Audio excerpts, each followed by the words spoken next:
Hello everyone, আমি শফিউল রাজ। তবে আজ আমি শফিউল রাজ নই। তাহলে আমি কে?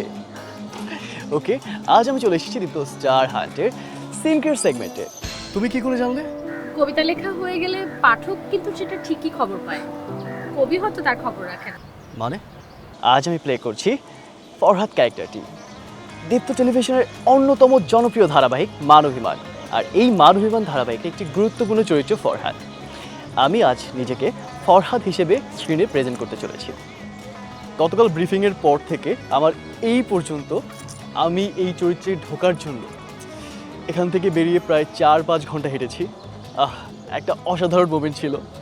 আমি যখন রাস্তায় হাঁটছিলাম, স্ক্রিপ্টটা পড়ছিলাম, নিজেকে ফরহাদ হিসেবে কল্পনা করছিলাম, কারণ একটা ক্যারেক্টার ঢোকার জন্য আমাকে বুঝতে হবে এই ফরহাদ ক্যারেক্টারটা আসলে কে, কী করছে, তার চরিত্রটা কেমন হতে পারে, ব্যাকস্টেজ স্টোরিটা কী। আমার একটা মজার বিষয় ছিল, আমি রাস্তা থেকে হাঁটছিলাম, একটা লোক এবং স্ক্রিপ্টটা পড়ছিলাম, একটা লোক আমার দিকে, আমি থ হয়ে গেছি। সরি ভাই, আমি আপনাকে কিছু বলিনি। উনি চলে গেলেন। আমার দিকে তাকাতে তাকাতে পাগল ভাবছি হয়তো আমাকে, বাট আমি জানি আমি আসলে কী চেষ্টা করছি।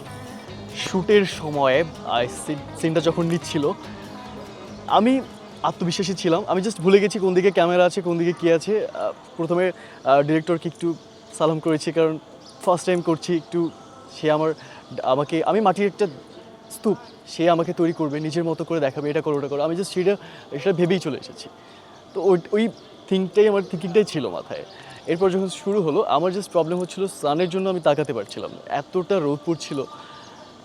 এইটা একটু সমস্যা হচ্ছিল আমার মধ্যে, কারণ অ্যাক্টিং কী করেছি জানি না, আপনারাই বিচার করবেন। আপনারা অবশ্যই জানাবেন কেমন লেগেছে আমার অভিনয়, ভালো খারাপ সবটাই জানাবেন, কারণ আমাকে শিখতে হবে, আপনাদের থেকে আমার জানতে হবে। তো এটা খুব টাফ ছিল, আমি তাকাতে পারছিলাম না, এতটা সান ছিল। আর আমার চোখ দুটো একটু ছোটো ছোটো, সো রোদের জন্য আরও ছোটো হয়ে গিয়েছিলো। বাট চেষ্টা করেছি আমি, ভালোই হয়েছে। লাস্টে মনে হলো না, দেখা যাক কী হয়, কারণ আমাকে আরও শিখতে হবে, আরও অনেক দূর যেতে হবে আপনাদের ভালোবাসা নিয়ে, সবার দোয়া নিয়ে। সো আমার জন্য দোয়া করবেন। ফরহাদ হয়ে ওঠা এবং ফরহাদকে স্ক্রিনে উপস্থাপন করা, শফিউল রাজ কি পারবে?